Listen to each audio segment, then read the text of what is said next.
धन्यवाद, धन्यवाद। परमपिता परमेश्वर, धन्यवाद करते हैं आपके अद्भुत प्रेम और अद्भुत अनुग्रह के लिए धन्यवाद करते हैं प्रभु। आपकी अद्भुत योजनाओं के लिए धन्यवाद करते हैं।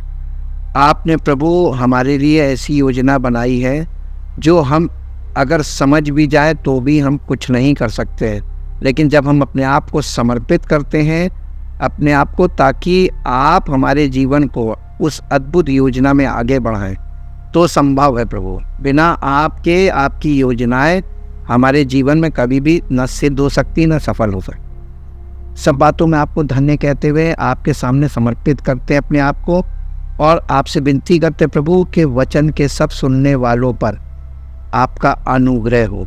वचन के सब सुनने वालों के जीवन में आपकी अद्भुत महिमा प्रकट हो। वचन के सब सुनने वालों के जीवन में प्रभु अद्भुत आश्चर्य कर्म हो, और वो छुटकारे का काम हो जो आपके द्वारा होता है, ताकि आपकी महिमा प्रकट हो और आपका नाम महिमा पाए। धन्यवाद के साथ इस प्रार्थना को आपके इकलौते पुत्र प्रभु यीशु मसीह के नाम से मांगते हैं, आमीन।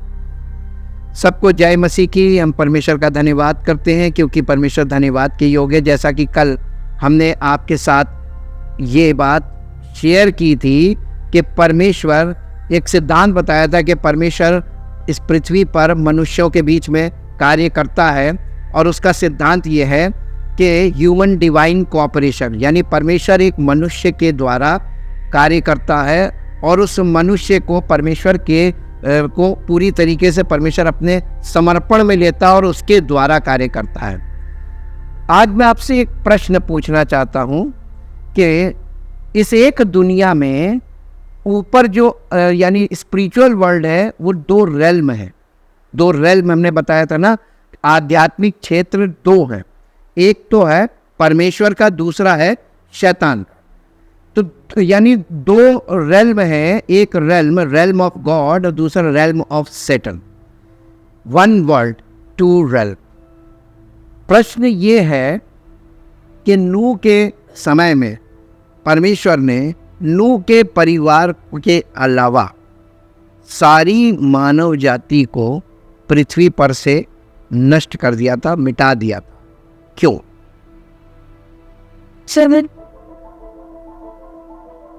बहुत कोई यानी परमेश्वर के सामने एक बहुत बड़ी ऐसा प्रश्न उठ गया होगा कि बिना मिटाए काम चलेगा नहीं। कोई भी व्यक्ति जब तक कंस्ट्रक्शन वाला काम करने वाला, जब कोई चीज़ कंस्ट्रक्ट करता है, उस चीज़ को कंस्ट्रक्ट करने के बाद जब वो चीज़ बहुत ज़्यादा डिस्ट्रक्शन पैदा करती है, तभी उस चीज़ को डिस्ट्रक्ट करता है, पूरी तरीके से नष्ट करता है, वरना वो कोशिश करता है कि किसी तरीके से बच जाए। जैसे एग्जाम्पल हम आपको देंगे कि हम किसी के शरीर में, पैर में गैंग्रीन शुरू हो जाए। गैंग्रीन एक ऐसा रोग है जो बहुत तेज़ी से शरीर में बढ़ता है और शरीर को गलाता भी और सड़ाता भी है। गैंग्रीन अगर आपके पैर के अंगूठे में हुआ है, डॉक्टर उसको बचा नहीं सकता। डॉक्टर को मालूम है गैंग्रीन हो गया है और ये पैर का अंगूठे में हुआ है, आपका पैर काटने की नौबत आएगी। ये एक मजबूरी होगी मेडिकल साइंस के आगे, क्योंकि इसके अलावा कोई दूसरा रास्ता नहीं।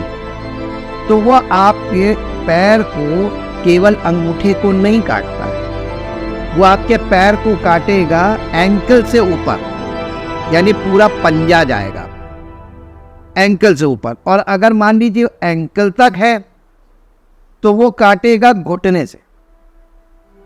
इतना गैपिंग पे काटा जाता है ताकि वो उसका जरा सा भी अंश ऊपर की तरफ ना छूटे। ठीक इसी प्रकार से उत्पत्ति के समय में, जल प्रलय से पहले कुछ ऐसे ही हुआ था मानवता में।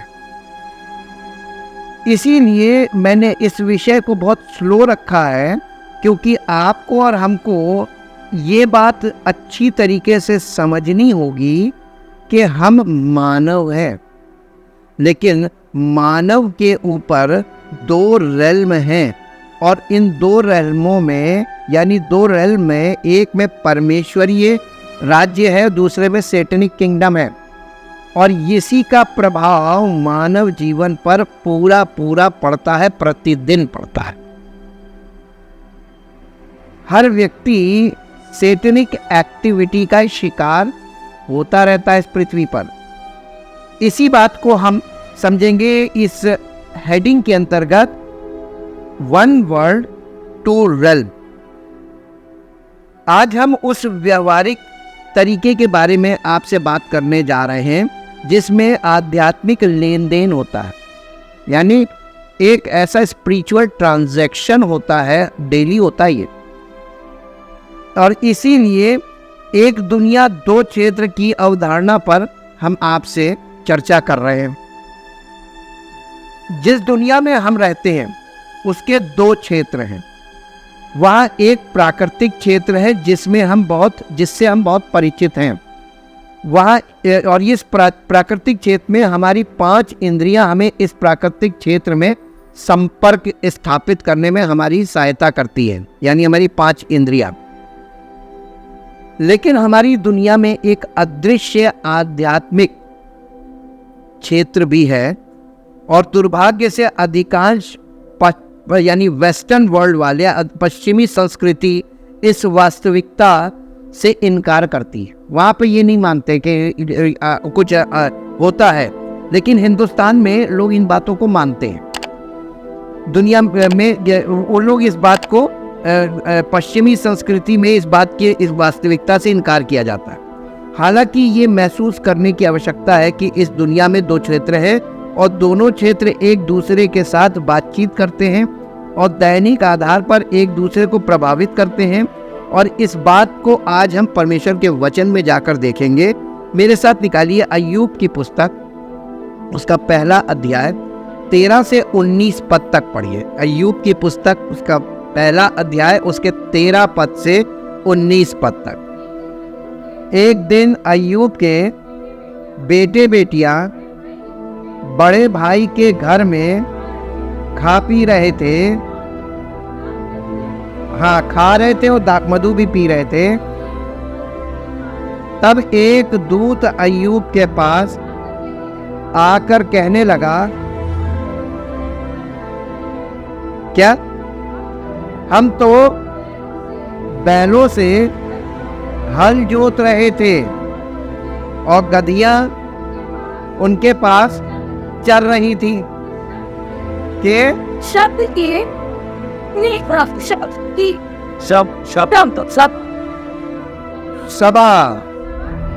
सभा के लोग धावा करके उनको ले गए। इसका मतलब कुछ लोग आए, अटैक करके ले गए। ये क्या हुआ?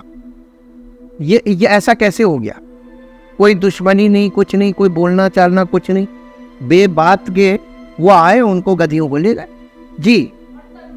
और तलवार से तेरे सेवकों को, जैसे टेररिस्ट अटैक होता है ना, बेमतलब में आए, लूट लिया और मार के चले गए जी। और मैं ही अकेला बचकर तुझे समाचार देने आया हूँ। हाँ, वो अभी ये कह ही रहा था कि दूसरा भी आकर कहने लगा, परमेश्वर की आग आकाश से गिरी और उससे भेड़ बकरियों और सेवक जलकर भस्म हो गए, और मैं ही अकेला बचकर तुझे समाचार देने के लिए आया हूं। वो अभी ये कह ही रहा था कि एक और भी आकर कहने लगा,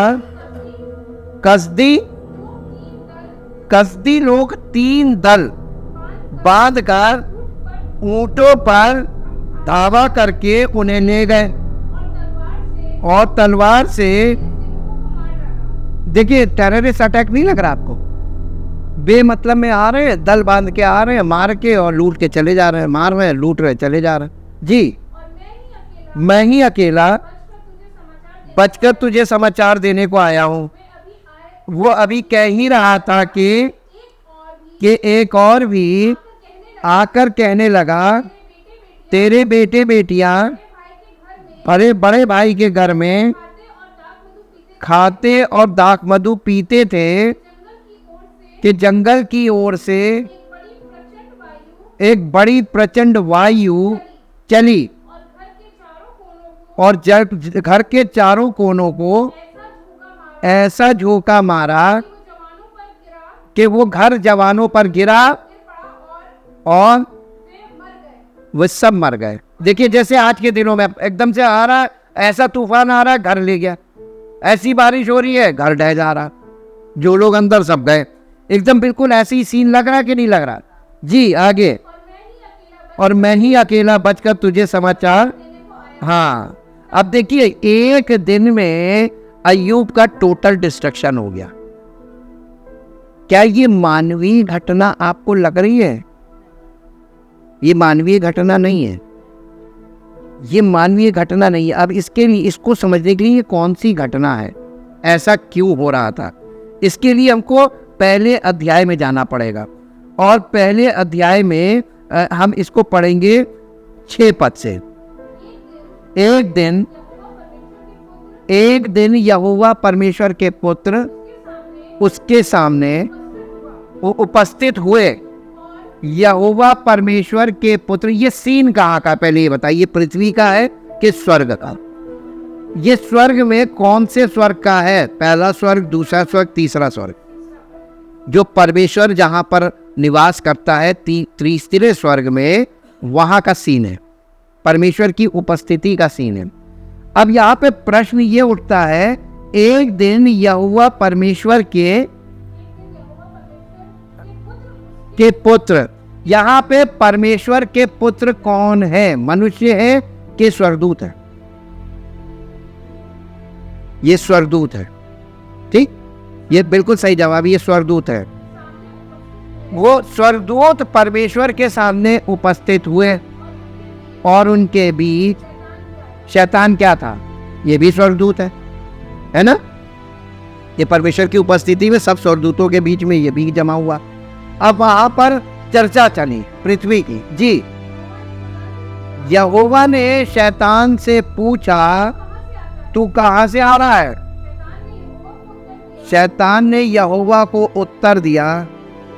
ओ, शैतान कहां पर एक्टिव रहता है? बहुत ध्यान दीजिएगा, शैतान का बिजी, हर समय बिजी कहाँ रहता है? पृथ्वी पर बिजी रहता है, उसका पूरा काम पृथ्वी पर। जी, पृथ्वी पर इधर उधर घूमते घामते और डोलते डालते आया हूं। यहोवा ने शैतान से पूछा, क्या तूने मेरे दास। अब देखिए, ये वाला परमेश्वर जो, ये वाला प्रश्न जो है, कई बार हम लोग, परमेश्वर ऐसा प्रश्न कर रहा है, कई बार हमारे से भी ऐसा प्रश्न किया जाता है। हम अगर आपसे पूछे कि आपने ये वाली वर्ष पढ़ी, तो आप कहेंगे हाँ पढ़ी। कितनी बार पढ़ी? बहुत बार पढ़ी। अगर हम आपसे पूछे आपने उसमें कुछ ध्यान दिया, तब आप फंस जाएंगे। क्या बात है उसमें, क्या विशेष बात है? इसका मतलब आपने कई बार पढ़ी ज़रूर, सुनी ज़रूर, लेकिन आपने उसमें कुछ बारीकी थी, वहाँ पर ध्यान नहीं दिया। इसी को ऑब्जर्वेशन बोलते हैं। ऑब्जर्वेशन का मतलब किसी चीज़ पर विशेष दृष्टिकोण से ध्यान देना। आप वचन को पढ़ते समय, वचन को सुनते समय विशेष दृष्टिकोण पर अगर आप फोकस नहीं करते हैं, तो आप मुद्दे से भटक जाएंगे। अब यहाँ पर परमेश्वर ने शैतान से एक ऐसा कठिन प्रश्न किया कि तू पृथ्वी पर डोलते डालते घूमते घामते आया, शायद तुमने उस बंदे को देखा हो, इसीलिए परमेश्वर ने पूछा, क्या तूने मेरे दास अय्यूब पर ध्यान दिया? देखिए, ऑब्जर्वेशन की बात है, ध्यान दिया है, देखा है नहीं, ध्यान दिया है। कई बार आप परमेश्वर के वचन को रेगुलर बेसिस पे नियम पूर्वक सुन रहे, बोल रहे, पढ़ रहे, लेकिन आपने अगर ध्यान नहीं दिया, सारी जिंदगी आप पढ़ते रहेंगे, सारी जिंदगी बोलते रहेंगे, सारी जिंदगी सुनते रहेंगे, कोई फर्क नहीं पड़ेगा जब तक आप विशेष दृष्टिकोण से ध्यान नहीं देंगे। अब देखिए, परमेश्वर इससे कह रहा है कि क्या तूने मेरे दास अय्यूब पर ध्यान दिया है? क्योंकि उसके तुल्य खरा उसके जैसा नहीं, उसके तुल्य, यानी उसके इक्वल। तुल्य का मतलब इक्वल। उसके तुल्य कोई खरा और सीधा और मेरा भय मानने वाला और बुराई से दूर रहने वाला मनुष्य और कोई नहीं। जी, पूरी पृथ्वी पर एक ही मनुष्य परमेश्वर को सही तरीके से जानता था, परमेश्वर को सही तरीके से मानता था और परमेश्वर के साथ जैसा परमेश्वर चाहता था वैसा जीवन व्यतीत करता था। ओनली 1%। और ये पारिवारिक व्यक्ति था। ये एक, इसको परमेश्वर ने कहा he is a righteous person. 1% is a righteous person on earth at the time of Job. अय्यूब के समय में अय्यूब को के अलावा कोई परमेश्वर की ओर, परमेश्वर के अनुसार कोई भी धर्मी नहीं था, केवल अय्यूब। अय्यूब के बेटों के लिए नहीं लिखा कि वो धर्मी थे। अय्यूब की बेटियों बहुओं के लिए नहीं लिखा था कि वो धर्मी थी। अय्यूब की पत्नी के लिए भी नहीं लिखा था कि वो धर्मी थी। सही लिखा था कि गलत लिखा? परमेश्वर सही जानकारी शैतान को दे रहा है कि नहीं दे रहा है कि मेरे बेदास अय्यूब के अलावा कोई नहीं है। और अय्यूब एक पारिवारिक व्यक्ति था। उसके पास 3 बेटे थे, 3 बहुएं थी और पत्नी थी। पत्नी तो होगी भैया, बिना पत्नी के बाद बेटे का होंगे। और बेटे हैं तो इतने बड़े थे, जवान थे कि वो शादीशुदा थे। उनकी तीनों की बहुएं थी। और सॉरी, ये तो नूह का मैं बोल गया। अय्यूब के कितने बेटे थे ये पहले अध्याय में लिखा है। अय्यूब के यहाँ पे 4 पद पढ़ेंगे। उसके बेटे 7 बेटे, 3 बेटियां, 10 बच्चे थे। 7 बेटे 3 बेटियां। हम वो नूह का धोखे में जिक्र कर गए। ये अय्यूब की बात है।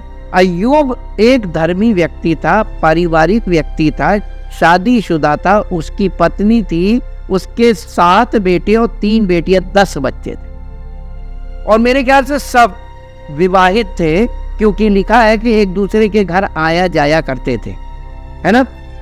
बेटियां भी शादीशुदा थी, वो भी आया जाया करती थी। अब इस विवरण में आप देखेंगे कि एक परिवार, सब बच्चे विवाहित हैं, उनके पास भी परिवार है। और एक परिवार के मुखिया के विषय में परमेश्वर कह रहा है कि अय्यूब के जैसा कोई धर्मी नहीं। यही एकदम सेम सीन आपको नूह में भी मिलेगा। और यहाँ पर परमेश्वर यही दिखा रहा है कि वो धर्मी था, उसके बच्चे धर्मी नहीं थे, उसकी पत्नी भी धर्मी नहीं थी, लेकिन परमेश्वर नूह से प्यार करता था और नूह के संपर्क में, यानी उसके साथ रिश्ते में जो जुड़े हुए थे, तो एक व्यक्ति की धार्मिकता से वो धर्मी कहलाएंगे। ठीक वैसे ही जैसे नूह धर्मी था और उसके अधीनता में पूरा परिवार रहता था, तो वो सब धर्मी हो गए बिकॉज ऑफ नूह। यही प्रिंसिपल उठ के आया नए नियम में कि यीशु मसीह एक धर्मी व्यक्ति है, उसके संपर्क में और उसकी अधीनता में जो लोग होते हैं वो मसीह की धार्मिकता उनमें बनी रहती है। हालेलुया। एक पॉइंट क्लियर हुआ। अब इसमें देखिए, यहाँ पर एक सैटेनिक एक्टिविटी के बारे में हम दिखा रहे हैं। यहाँ पे क्या हुआ, शैतान ने जब परमेश्वर ने वो नूह की तारीफ करी, उसकी विशेषता बताई कि वो मेरा भाई मानने वाला सबसे बढ़िया, सबसे शुद्ध व्यक्ति है, तो शैतान ने यहोवा को उत्तर दिया, क्या अय्यूब परमेश्वर का भय बिना लाभ के मानता है? क्या तूने उसके और उसके घर की और जो कुछ उसका है उसके चारों ओर, इसका मतलब यहाँ पर एक बात याद रखिए। अब आपको इसमें कलीसिया की इम्पोर्टेंस दिखाता है। यीशु मसीह एक धर्मी व्यक्ति, कलीसिया मसीह का बदन। जब आप कलीसिया में आते हैं तो परमेश्वर के परिवार में आ जाते हैं, जिसका इकलौता पुत्र जो मसीह में मसीही बन लोगों के बीच में पैलौठा हो जाता है। जब आप उस परिवार में आते हैं, इस परिवार के चारों ओर परमेश्वर का बाड़ा बंधा हुआ है। जैसे नूह के परिवार के चारों ओर बाड़ा बंधा रहता था, वैसे ही जब आप कलीसिया का अंग बनते हैं तो आपके परिवार के चारों ओर परमेश्वर का सुरक्षा बाड़ा होता है, जहाँ शैतान चाह कर भी कुछ नहीं कर सकता। शैतान यहाँ पर परमेश्वर के आगे एक ऐसी चीज रख रहा है कि उसके चारों ओर कुछ ऐसा तूने कर रखा है कि शैतान और उसके दूत उसमें प्रवेश नहीं पाते, यानी नुकसान करने वाला कोई है ही नहीं, उसको फायदा ही फायदा है। वो तेरा भाई इसलिए नहीं मानता क्योंकि तूने चारों ओर बाड़ा बांध रखा है, तो उसका नुकसान करने वाला कोई नहीं।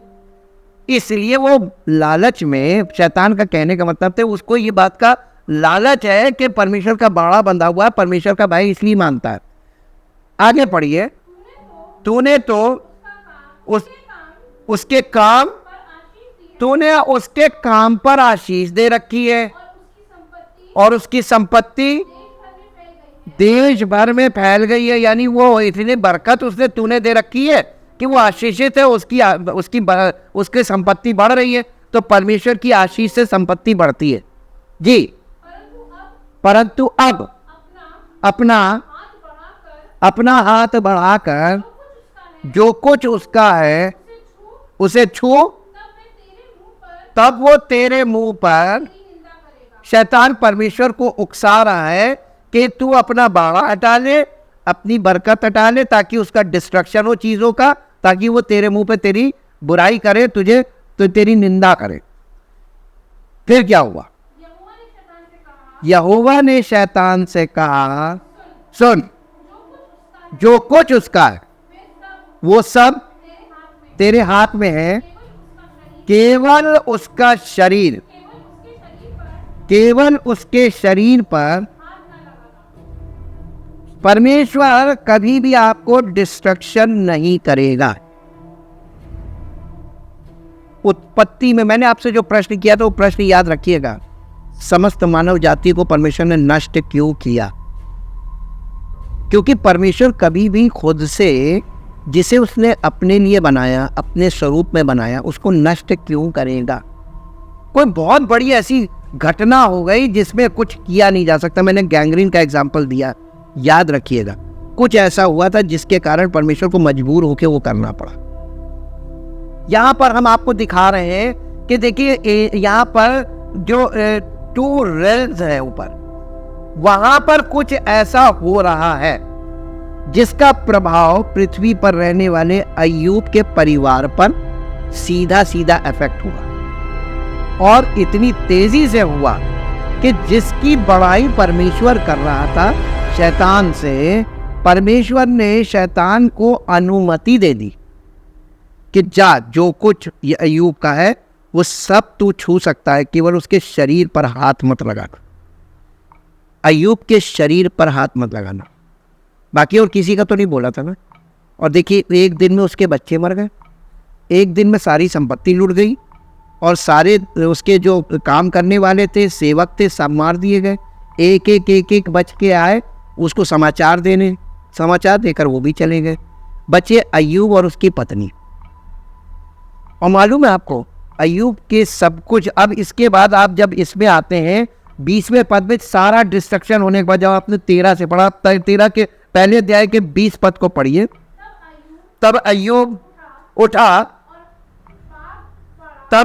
उठा और बागा फाड़ा, सिर मुड़ाकर भूमि पर गिरा और यहोवा को दंडवत करके, यानी उसने परमेश्वर की आराधना की। इंग्लिश में जब आप पढ़ेंगे जी, दंडवत करके कहा, मैं अपनी माँ के पेट से नंगा निकला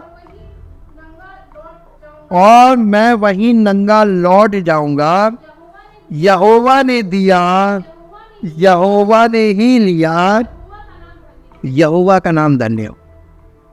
अय्यूब ने सही बोला कि गलत बोला? बिल्कुल सही बोला। अब इसके बाद हम दूसरे अध्याय में जब आते हैं कि फिर इसका पहला पद पढ़िए 2 अध्याय का। फिर एक और दिन यहोवा परमेश्वर के पुत्र यानी स्वर्गदूत उसके सामने उपस्थित हुए, और उनके बीच शैतान भी उसके सामने उपस्थित हुआ। यहोवा ने शैतान से पूछा, तू कहाँ से आता है? शैतान ने यहोवा को जवाब दिया, इधर उधर घूमते, यानी अपनी स्वभाव के अनुसार इधर उधर घूमते और डोलते डालते पृथ्वी पर रहता है। जी, आया हूँ।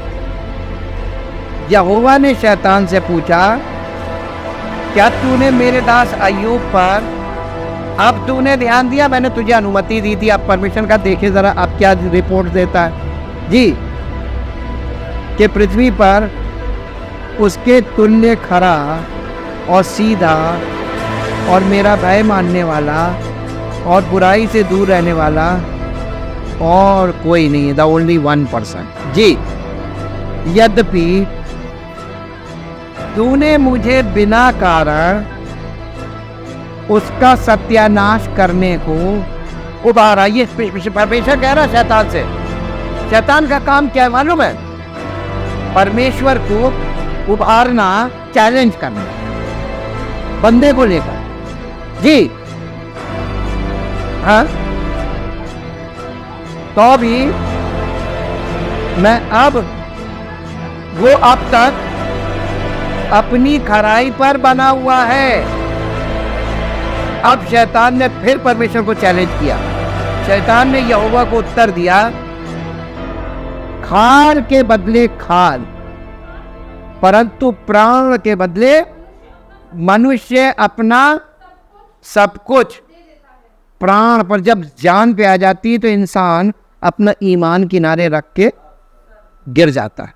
ये लास्ट चैलेंज था, द ग्रेट चैलेंज। जी, इसीलिए केवल अपना हाथ बढ़ाकर उसकी हड्डियां ना, केवल अपना हाथ बढ़ाकर उसकी हड्डियां और मांस छू, तब वो तेरे मुंह पर तेरी निंदा करेगा। हाँ, यहोवा ने शैतान से कहा, सुन, वो यानी अय्यूब तेरे हाथ में। अब परमिशन अय्यूब को उसके हाथ में दे दिया। जी, केवल उसका प्राण छोड़ देना। तब शैतान यहोवा के सामने से निकला और उसके बाद उसके शरीर पर उसने अटैक किया। ये एंजेलिक अटैक था, सैटेनिक अटैक था ना अय्यूब के ऊपर। स्वर्ग में कुछ हो रहा है, उसका सीधा प्रभाव पृथ्वी पर परमेश्वर को मानने वाले व्यक्ति के जीवन पर प्रभाव पड़ रहा है कि नहीं पड़ रहा है। अब आप इस बात को देखिए कि जब कोई कहता है मैं सच्चा मसीही हूं, यानी इसका मतलब यह हुआ मैं मसीह पर सच्चा विश्वास करता हूं। ये एक ऐसा अंगीकार है जिसके करने के बाद उसके जीवन में सैटेनिक अटैक होंगे कि नहीं। तभी तो यीशु मसीह ने कहा था, मैं अपनी कलीसिया बनाऊंगा और अधोलोक के फाटक उस पर अटैक नहीं करेंगे। ये नहीं कहा। उसको मालूम था कि जब मैं अपनी कलीसिया बनाऊंगा, यानी कलीसिया में जो लोग होंगे, अंग होंगे, उनके ऊपर भयानक सैटेनिक अटैक होगा।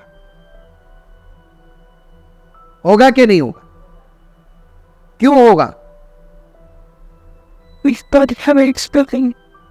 क्योंकि आप परमेश्वर के राज्य के हिस्सा बनने के लिए शैतान के साम्राज्य से निकल कर आए हैं।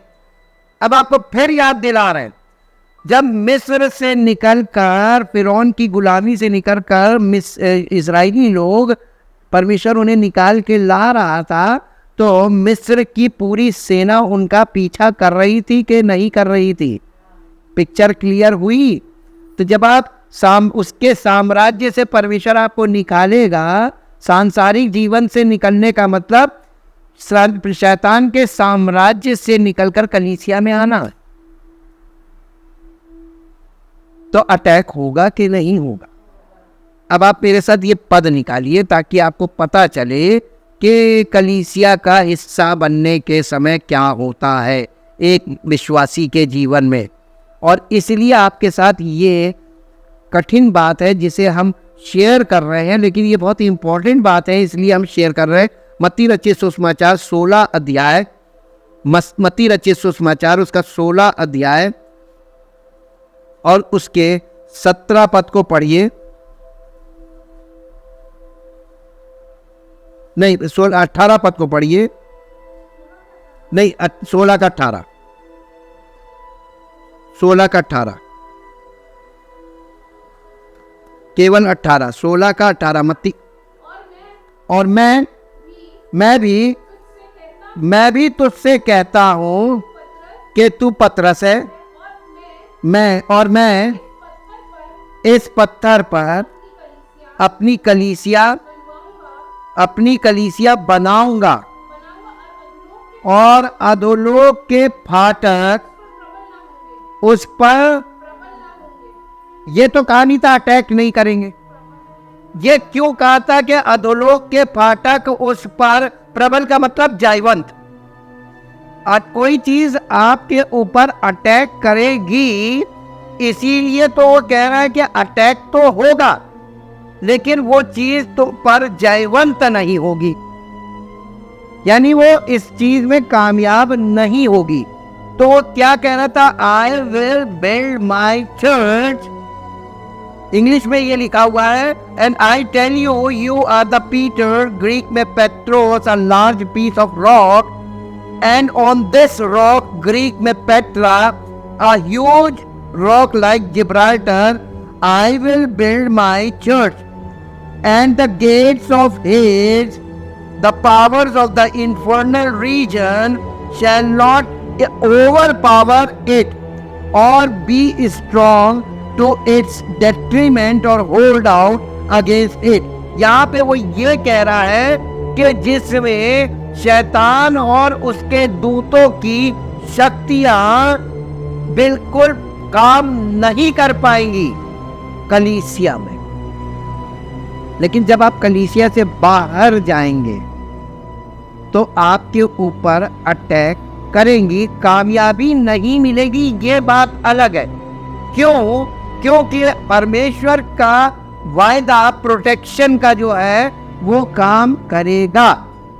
अगर आपने परमेश्वर को सच्चे मन से, सच्चे दिल से वो यीशु मसीह को अपना उद्धारकर्ता मान लिया है और अपने आप को पूर्णता उसको समर्पित कर दिया है, तो अगर ऐसा नहीं होगा, कंडीशन है ये, अगर आपने ऐसा नहीं किया है, आप कलीसिया का हिस्सा नहीं बने हैं, आप कलीसिया में अपनी जगह पर उपस्थित नहीं हो रहे हैं,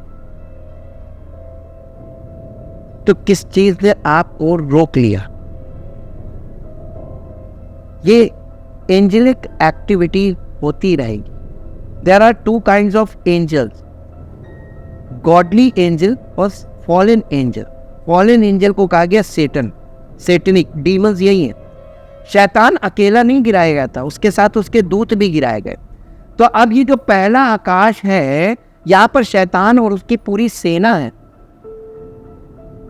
fallen angel, Satan and his fallen angels, और जो परमेश्वर के वाला जो सेक्शन है वहाँ पर गॉड, उसके पास वहाँ पर दो प्रधान स्वर्गदूत है, जिब्राइल और मिकाइल, और उसके साथ परमेश्वर की बहुत बड़ी सेना है। आपको मालूम है शैतान और उसकी सेना ये एक सिंगुलर है अगर देखा जाए स्पिरिचुअली, लेकिन परमेश्वर के पास डबल है, क्योंकि दो प्रधान स्वर्गदूत और उनके दूत, इसका मतलब परमेश्वर के पास शैतान से भी डबल पावर है। हालेलुया। और आप मसीह की कलीसिया, ये वो स्थान है जहां पर परमेश्वर का वो जो रेल्म है ये उतर आता है, और इसलिए कलीसिया परमेश्वर की महिमा को प्रकट करने पाती है, क्योंकि परमेश्वर पिता, पुत्र, पवित्र आत्मा और परमेश्वर के स्वर्गदूत इस कलीसिया में काम करते हैं। आज की कलीसिया में, मॉडर्न चर्चेज में, ये वाला पार्ट बिल्कुल माइनस है। लेकिन हम परमेश्वर का धन्यवाद करते पवित्र आत्मा और पवित्र वचनों के लिए, जिनके द्वारा पवित्र आत्मा परमेश्वर की योजना को बारीकी से हमें समझाने का काम कर रहा है, ताकि परमेश्वर की योजना के अनुसार हम अपने आप को पूर्णतः समर्पित करें, ताकि उसकी महिमा हमारे जीवन से उसकी इच्छा और योजना के अनुसार प्रकट हो, उसका नाम महिमा पाए। परमपिता परमेश्वर, हम आपका हृदय से धन्यवाद करते हैं अद्भुत योजनाओं के लिए, अद्भुत कार्यों के लिए, और प्रभु आपके वचन के द्वारा गूढ़ बातों को हमें बताने, समझाने और सिखाने के लिए चाहते पिता परमेश्वर, आपकी महिमा हमारे जीवन से वैसे ही प्रकट हो जैसी आप प्रकट करना चाहते हैं। हम तो केवल अपने आप को आपको समर्पित करते हैं, ताकि आपकी योजना हमारे जीवन में आपकी इच्छा के अनुसार कार्य के द्वारा पूरी हो, आपके द्वारा किया जाना वाला कार्य हमारे जीवन में प्रकट हो। सारी महिमा आपको मिले। इस प्रार्थना को आपके इकलौते पुत्र प्रभु यीशु मसीह के नाम से मांगते हैं, आमीन। Praise the Lord. परमेश्वर आपको आशीष दे।